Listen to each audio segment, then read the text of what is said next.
Hey there, good morning Facebook peeps. How are you today? I'm Connie Foote with Foote Title Group. Hope you're having a great start to your Tuesday morning. Happy Thanksgiving week to all of you. This is Coffee with Connie, and I thank you so much for tuning in. First, let me say, if you are on with us this morning, I really appreciate your time. I know how valuable it is, particularly during the week. Check in, let me know that you're on with us. I really appreciate that. Helps me gear the message to those that we're talking to and to make sure that I'm talking about things that matter to you. So first, let me adjust this a little bit. It looks like we're a little bit off. There we go. Hopefully that's a little bit better.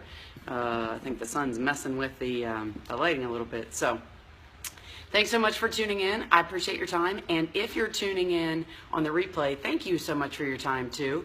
That matters so much to me that you take the time and listen to us. So check in, let me know that you're on. If you're watching the replay, check in as well, let me know.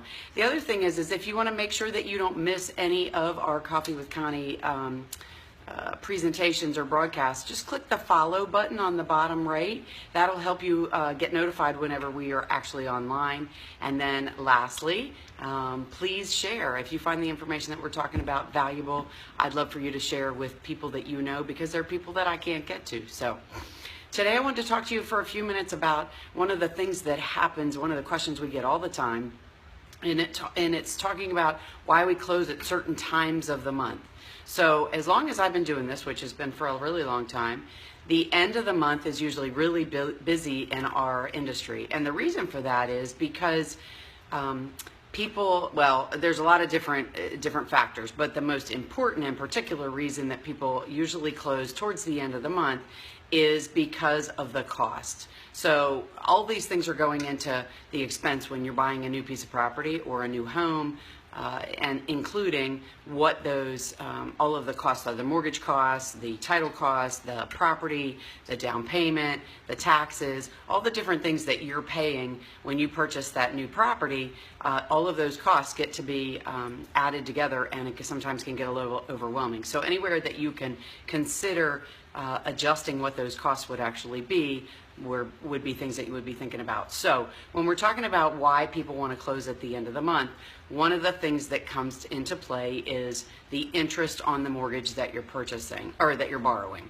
Hi Phil, how are you? Hey Michelle, good to see you. Wish Courtney happy birthday for me too, please. Thanks for tuning in, guys. I appreciate it.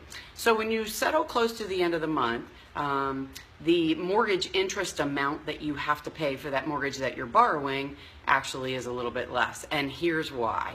So you are borrowing money to buy this home, and it's a pretty big purchase, so you're borrowing probably a lot of money.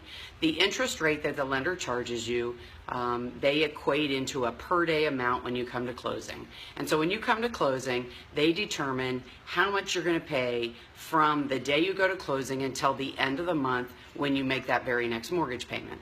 And that amount you're going to have to pay at closing.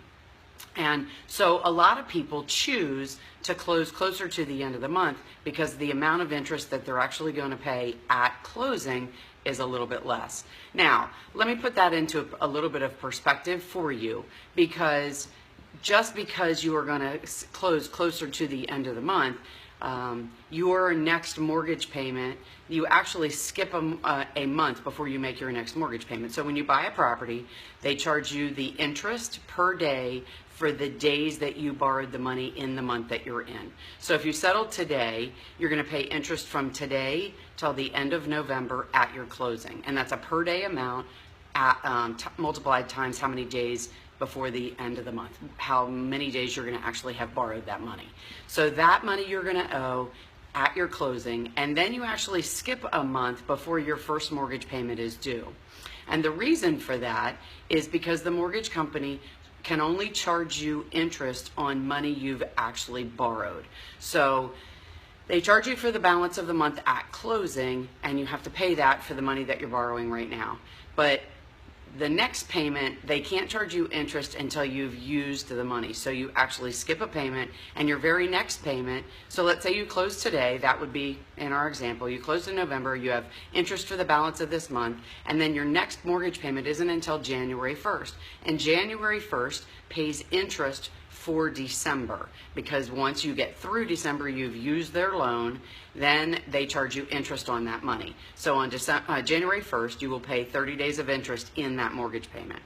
And every month as you make a mortgage payment, the amount of interest and the amount of principal changes, because the more you pay down the principal, the less you owe in interest. And so that's why making principal payments to reduce your interest actually pays your loan off earlier, because you're making payments towards reducing that amount that you owe, and then the interest they charge you is actually less because you owe less. So, with respect to settling at the end of the month, doing that closing, then you're paying interest just for the balance of the days of that month that you're closing in. But let's look at this in another picture. So if you're closing towards the beginning of the month, you're going to have to pay interest from the day you close. Let's say it's on the 5th until the 31st. Hey Mark, how are you? Thanks for tuning in. Good to see you.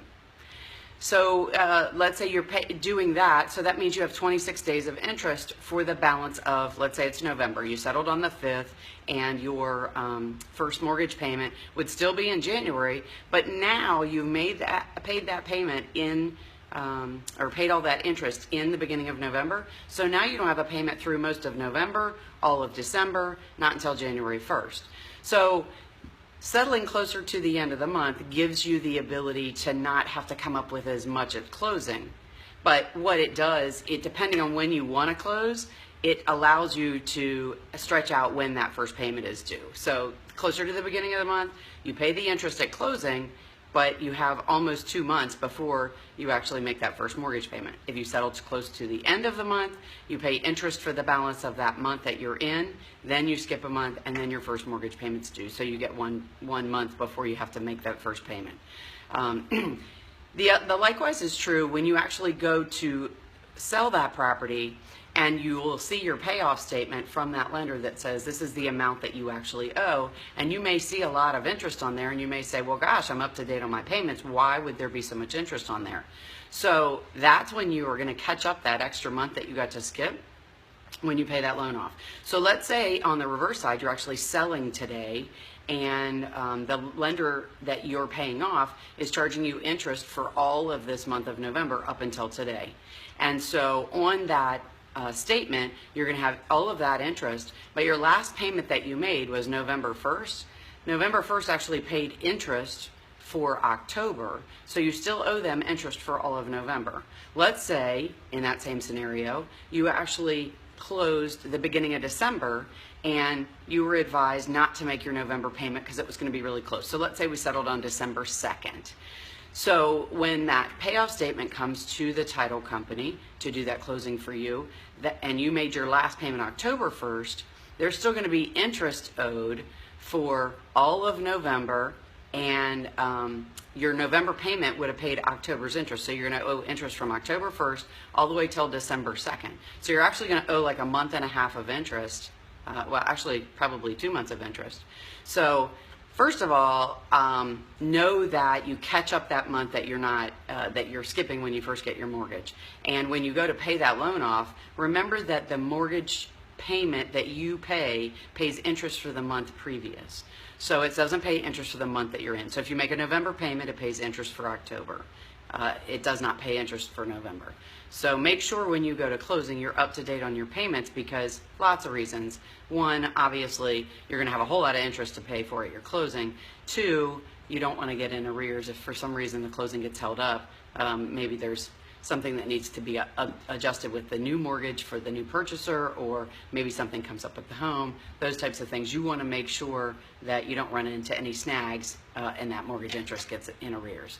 So talking a little bit about mortgage interest, how it affects your payment at your closing, how it affects the payoff if you're selling the property. The easiest way to remember is you get to skip a month when you start the loan, and you got to pay that month back when you pay the loan off. So the mortgage interest is always paid in arrears, and then settling closer to the end of the month allows you to pay a little bit less at closing, but makes that first payment a little bit closer to you. So you're going to pay interest for the balance of the month that you're closing in at that closing table. So that's why a lot of people choose to close closer to the end of the month to make that interest payment a little bit less than what they would if they settled closer to the beginning of the month. Now, the other thing to keep in mind is at the end of the day, you want to make the closing at a convenient time for you. So obviously the funds are an issue, but you also want to make sure that you make it at a time when you're able to take off, you're able to move, you're able to do some things in your new home that you want to, because of course we all want to do that as soon as we purchase that home. So with that said, we this time of the year when holidays are coming up and people have days off for those holidays, a lot of times we do a lot of closings but well before the end of the month, because people want to have that time to move into their new home, do some painting, do some decorating and updating, maybe some things that they wanted to do to the home when they were looking at it, and get all of their new furniture set up and all of their stuff put away, all those things that it takes when you do a move. Good morning, Miss Karen. How are you today? So that talks a little bit, gave you a little bit of insight on why you may want to settle at different times of the month because of that interest. The other thing that is adjusted, which is a much smaller scale, is the property taxes. Those are based between an adjustment between the buyer and the seller based on when the closing actually happens as well. But it's a really small amount of money daily, so that doesn't make as much of a difference in your bottom line. Other than that, hopefully that helped you with a little bit of information that you didn't know. Like I asked earlier, if you would, please share. I would really appreciate it if you'd share the love, because there's a lot of people that that I don't know that might want to know this information. They may be getting ready to go to closing. I know that in our office, tomorrow is a really busy day for closing because a lot of people want to close before they actually go on holiday break so they can move over the holidays. So hopefully you are having an awesome Tuesday morning, and hopefully I gave you a little bit of information that will help you with what you might want to know more about closing, mortgages, real estate. That's what I'm here to help you with. Coffee with Connie, Tuesdays and Thursdays. I appreciate you tuning in. Please let me know if you have any questions, there's anything I can help you with, and make sure you go to our website where there's lots of resources to help you with your move, buying, selling, all kinds of links that may help you out. Hopefully I was able to help you. Hope you have an awesome Tuesday. I look forward to talking to you again soon, and have a happy Tuesday. I'm Connie Foote with Foote Title Group, where we protect your home ownership. Have a great day, guys. Bye-bye.